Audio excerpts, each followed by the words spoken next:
In the autumn of 1869, Victoria Sterling sat alone at yet another wedding in Cedar Falls, Kansas, watching couples dance while she remained invisible to every eligible man in town until a mysterious rancher with weathered hands and secrets in his eyes slid into the pew beside her and whispered an offer that would change everything.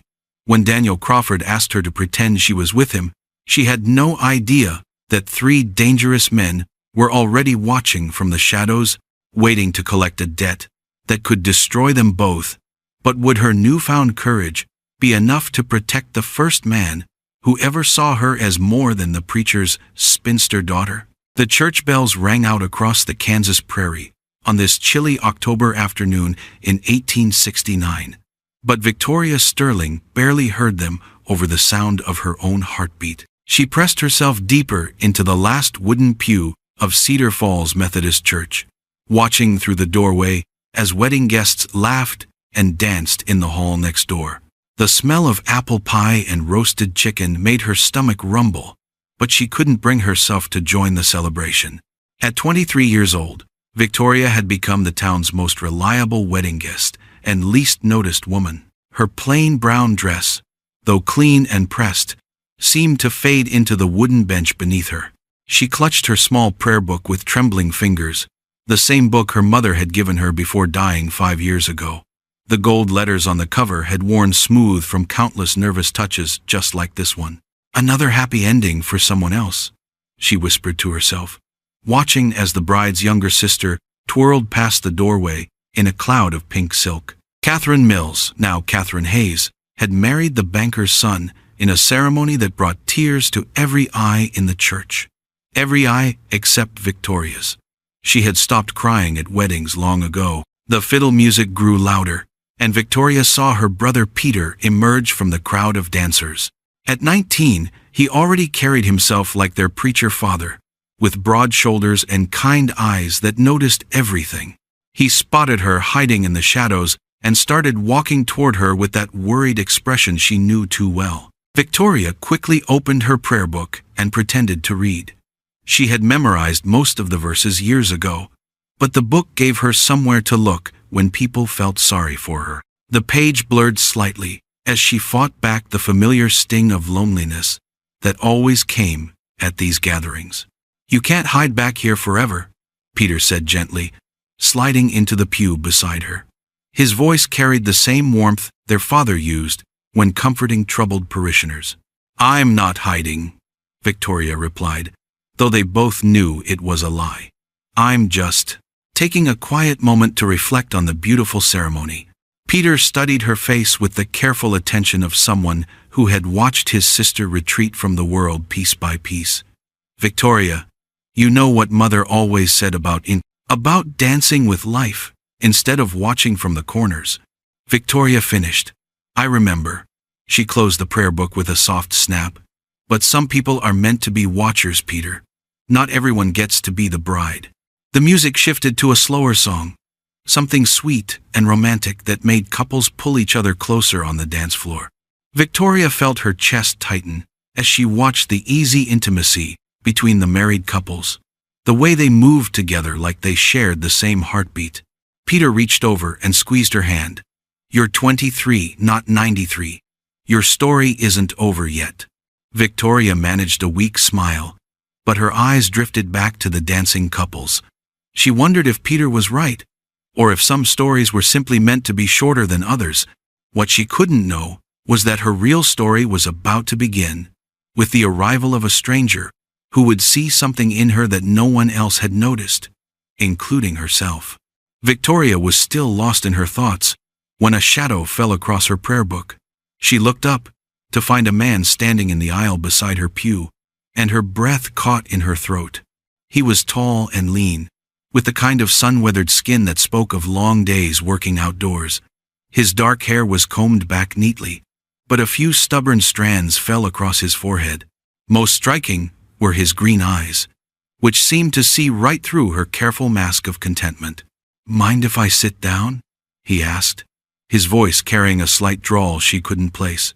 "Seems like the only quiet spot in the whole church." Victoria's heart began racing for reasons she couldn't explain. Strange men didn't usually notice her, let alone ask to share her space. Of course, she stammered, scooting over to make room. The stranger settled beside her with easy grace, stretching his long legs out in front of him. Up close, she could see the quality of his clothes, well made but practical, like a man who had money but wasn't interested in showing off. His boots were expensive leather, polished but worn from actual use. "Beautiful wedding," he said, nodding toward the celebration. "Though I have to admit, I'm not much for crowds myself." "Are you a friend of the bride or groom?" Victoria asked, then immediately felt foolish. Of course he must know someone, or he wouldn't be here. The man's smile was slow and thoughtful. "Neither, actually. I'm Daniel Crawford. I own a ranch about 15 miles south of here." He extended his hand, and Victoria shook it carefully, noting the calluses that spoke of real work. "And you are?" "Victoria Sterling. My father is the preacher here." "Ah, the preacher's daughter." Daniel's eyes twinkled with something that might have been amusement, but not the cruel kind she was used to. "That explains why you're reading scripture at a party." Heat crept up Victoria's neck. "I wasn't really reading. I was just hiding from all the happy couples." Daniel's voice was gentle, understanding. "I get it. Sometimes these celebrations can make a person feel more alone than usual." Victoria stared at him in surprise. No one had ever put her feelings into words so clearly, especially not a complete stranger. "You sound like you speak from experience." Daniel's expression grew more serious. "I do. Built myself a successful ranch, got more cattle than I know what to do with, and a house big enough for a family." He paused, watching the dancers through the doorway. "But success doesn't keep you warm at night, and money doesn't give you someone to share your morning coffee with." The honesty in his voice made Victoria's chest tighten with recognition. Here was someone who understood the particular loneliness of being surrounded by people but feeling invisible among them. "So what brings you to Cedar Falls?" she asked, surprised by her own boldness. "Business, mostly. Heard there might be some investors here tonight. People interested in expanding cattle operations." Daniel turned to face her fully. "But right now, I'm more interested in talking to the smartest person in the room." Victoria's eyes widened. "Smart? You don't even know me. I know you're the only person here reading poetry, while everyone else gossips about who wore what dress." Daniel glanced at her prayer book.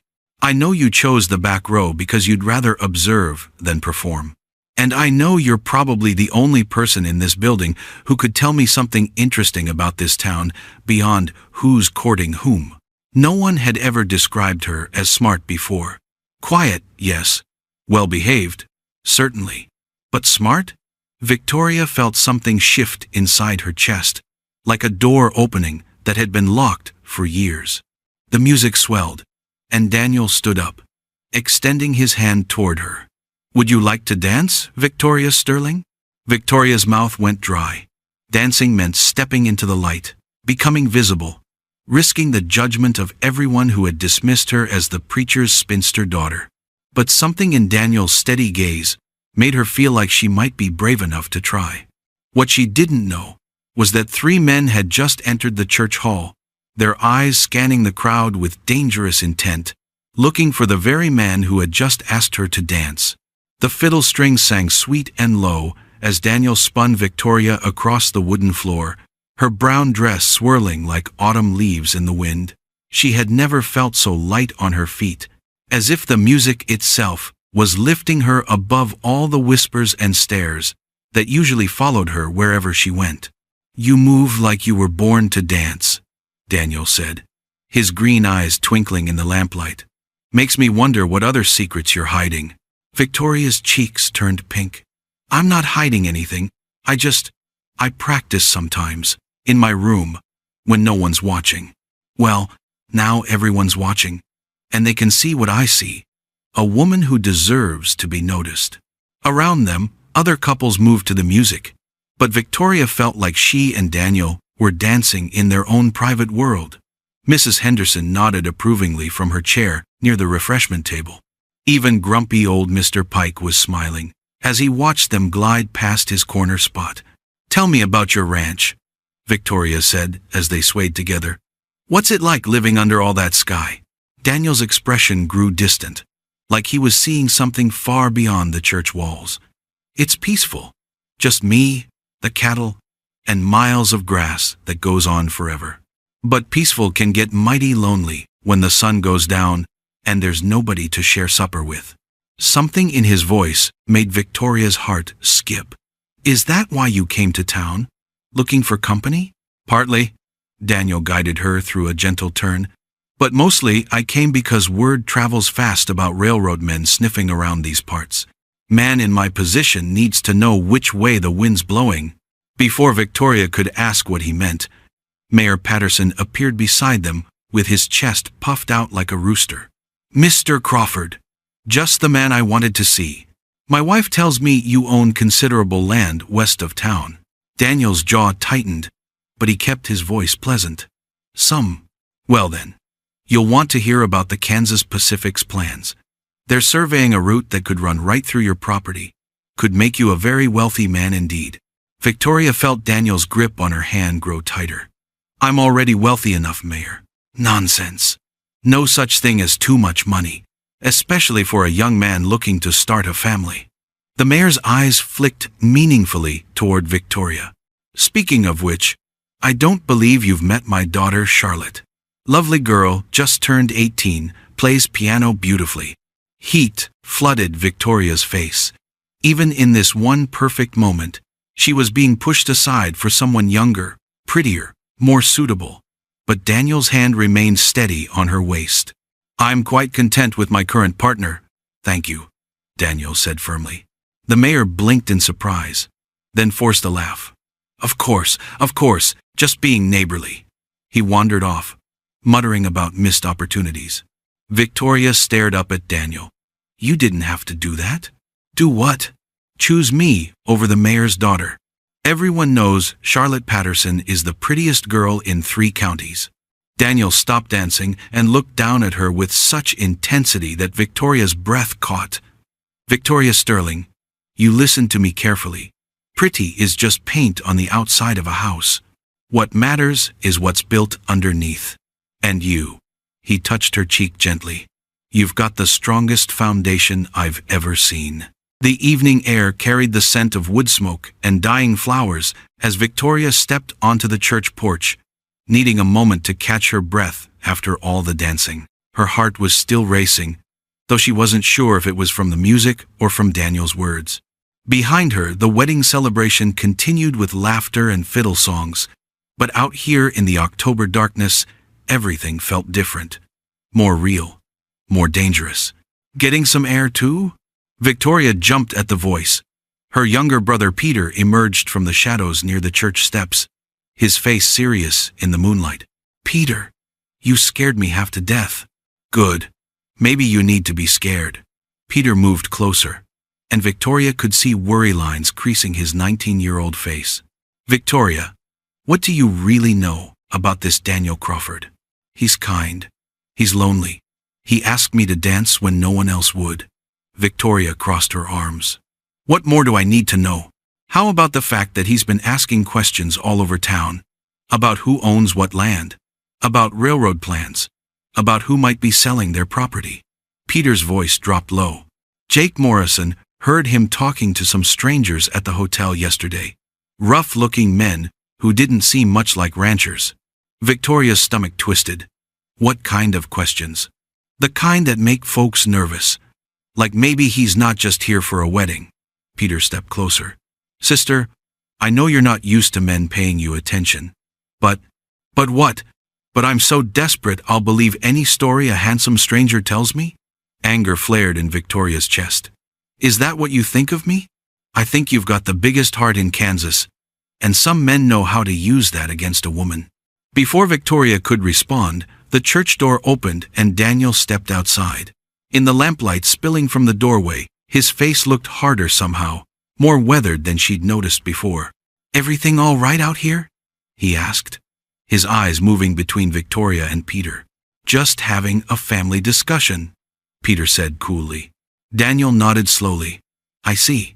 He looked at Victoria. Your brother's worried about you. That makes him a good brother. It makes him nosy. Victoria shot back, still stung by Peter's implications. No, Daniel said quietly. It makes him smart. He doesn't know me from Adam, and he's right to wonder about my intentions.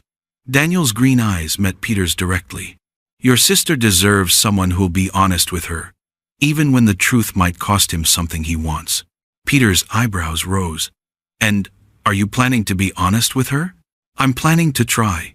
Something in Daniel's voice made Victoria look at him more carefully. There were shadows under his eyes she hadn't noticed before, and his hands, which had been so steady during their dance, now seemed tense. Daniel, she said softly, is there something you need to tell me? He was quiet for a long moment, looking out at the dark prairie beyond the town lights. There might be, but not here. Not tonight. Some conversations need privacy and time. A chill ran down Victoria's spine that had nothing to do with the October air. What kind of conversations? The kind where a man has to decide whether protecting someone means telling them the truth or keeping them away from it. Before Victoria could demand a clearer answer, the sound of horses approaching made all three of them turn toward the road.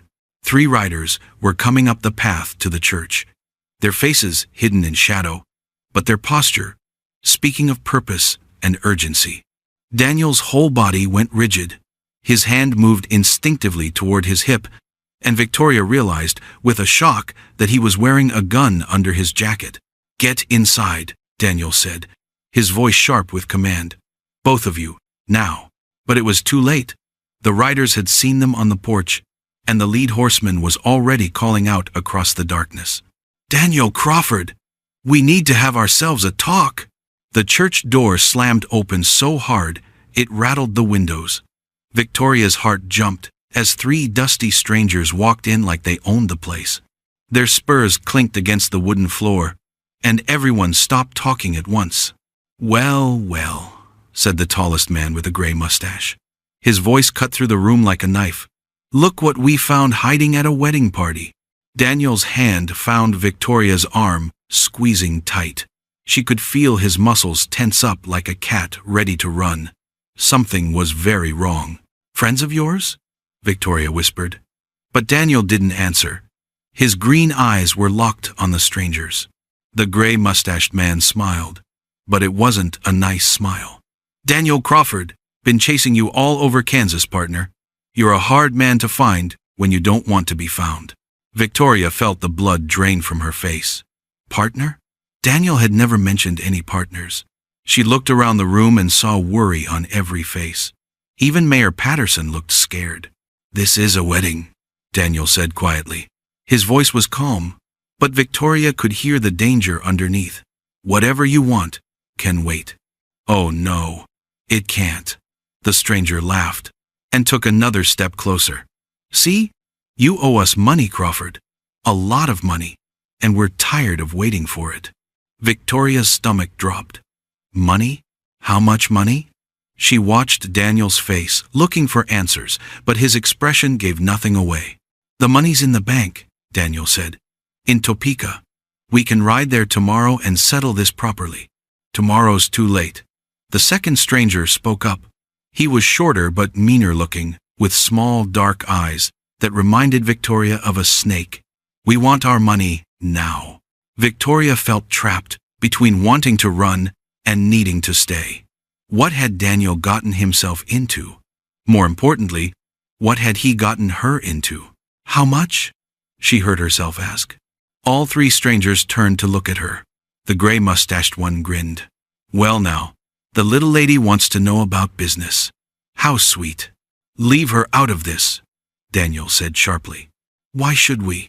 She's sitting mighty close to you, Crawford. Maybe she cares enough about you to help solve this problem. Victoria's mind raced. These men were dangerous, and they wanted something from Daniel, something worth traveling across Kansas for. But Daniel had said he was rich. Why would rich people owe money to men like these? $500, the snake-eyed man said to Victoria. Plus interest. Your boyfriend here borrowed it to start his fancy ranch. then decided he didn't need to pay it back. That's not true, Daniel said through gritted teeth. Isn't it? The leader pulled out a piece of paper. Got it right here in writing. Daniel Crawford owes the sum of $500 to be paid in full by March of 1868. Victoria's heart sank. March of 1868 had been over a year ago.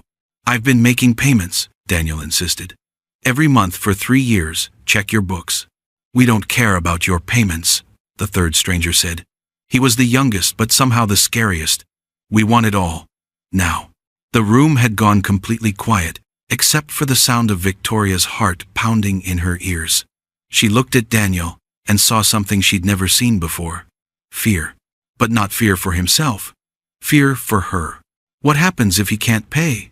Victoria asked, surprised by how steady her voice sounded. The gray-mustached man's smile got wider. Well now, that depends on how much his new girlfriend cares about him. Victoria stood up so fast her chair scraped against the floor. Every eye in the church was on her, but for once, she didn't care what people thought. I asked you a question, she said, looking straight at the gray-mustached man. What happens if he can't pay? The stranger seemed surprised that the quiet preacher's daughter was talking back to him. Feisty little thing, aren't you? I like that in a woman. Answer me. Daniel reached for her hand. Victoria, don't. No. She pulled away from him. These men came into my father's church during a wedding celebration. They're making threats and scaring people. I want to know exactly what they plan to do. The snake-eyed man laughed. Your father's church? You're the preacher's daughter? This keeps getting better. What's so funny about that? Victoria demanded. Nothing, sweetheart. It's just that preachers' daughters usually know better than to get mixed up with men like Crawford here. Victoria felt her face burn. Men like what? Men who make promises they can't keep. Men who live high on borrowed money, while honest folks go without. The leader stepped closer. Did he tell you about the cattle he bought with money that wasn't his?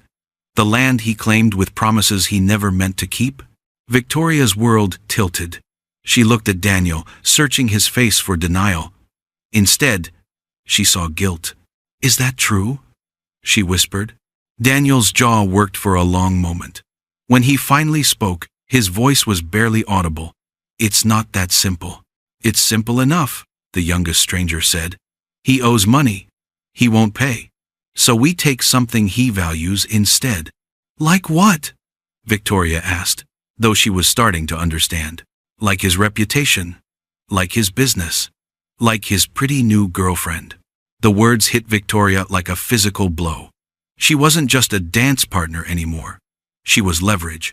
You leave her alone, Daniel said. And now his voice carried real menace. Or what? The leader's hand moved to his gun belt. You'll stop us? 1 man? Against 3? Victoria looked around the room. Most of the wedding guests were farmers and shopkeepers. Good people, but not fighters. They wouldn't risk their lives for a stranger and the preacher's daughter. But then she saw her brother Peter push through the crowd. Behind him came Mr. Hayes, the groom, still in his wedding suit. Behind him came 3 more men from town. Actually, Peter said quietly, it's not 1 man against 3. The strangers looked around and seemed to notice for the first time that they were surrounded by people who didn't look friendly anymore. This is a private matter, the leader said. But his voice had lost some of its confidence. Not in our church it isn't, said Mrs. Patterson, the mayor's wife. We don't hold with men threatening women here. Victoria felt a surge of something she'd never experienced before. The power of belonging somewhere. These people, her neighbors, were standing up for her. The money's real, Daniel said suddenly. I did borrow it, but I've been paying it back, just like we agreed. These men bought my debt from the original lender, then changed the terms without telling me. That's illegal, Peter said. He might be young, but he'd been studying law books, hoping to become a lawyer someday. Prove it! The snake-eyed man snarled. I can, Victoria said. Everyone turned to look at her. My father keeps records of all business dealings in town. If Daniel's been making payments, there will be bank records. We can check. The gray-mustached man's face darkened. We don't have time for your paperwork games, girl. Then you don't have time to collect your money legally, Victoria shot back. For a moment, the only sound was the ticking of the church clock. Then Daniel stepped up beside Victoria, his hand finding hers. She's right, he said. If you want your money, we do this properly. Through the bank, with witnesses, according to the law. And if we don't agree? The leader asked. Victoria squeezed Daniel's hand and looked around the room at all the faces watching them. Then you'll have to explain to the sheriff why you threatened a bunch of wedding guests in God's house on a Sunday afternoon. The three strangers looked at each other, and Victoria could see them weighing their options. 3 armed men against a whole town was different odds than 3 against 1. Finally, the gray-mustached man spat on the church floor. This isn't over, Crawford. Yes, it is, Victoria said firmly. It's over. The church bells stopped ringing, but Victoria's heart kept pounding as she sat on the wooden steps with Daniel. The wedding guests had gone home, leaving only flickering candles in the windows and the smell of apple pie cooling in the night air. She wrapped her gray shawl tighter around her shoulders, trying to figure out if the man beside her was a hero or just another person who had used her. You saved everyone tonight, she said quietly, watching his face in the yellow lamplight. But you also lied to me from the very beginning. Daniel stared down at his boots. Dirt still caked on them from riding hard to get here. I know how this looks. Rich cowboy shows up, dances with the lonely girl, then trouble follows him right to her door. That's exactly how it looks. Victoria's voice was steady, but inside, she felt like a glass about to shatter. Tell me something true, Daniel. Just one thing I can believe. He turned to face her then, and she saw something raw in his green eyes. I came to Cedar Falls because my ranch foreman told me there was a wedding here. Said it would be a good place to meet normal people who weren't trying to get money from me or sell me something I didn't need. Victoria waited, sensing there was more. When I walked into that church and saw you sitting there alone, reading psalms while everyone else gossiped. He shook his head. You looked like the only honest person in the whole place. And when you smiled at me during that first dance, I forgot all about business meetings and cattle prices. But you remembered when those men showed up. I remembered that I'd put you in danger just by talking to you. Daniel's hands clenched into fists. Those debt collectors, they've been following me for months. I should have known they'd track me here. Victoria studied his face, looking for signs he was lying again. What she saw instead was a man who looked as tired and confused as she felt. Why didn't you just pay them what they wanted? Because it's not about the money anymore. Daniel's voice grew hard. They bought my debt for almost nothing, then demanded full payment plus their own fees.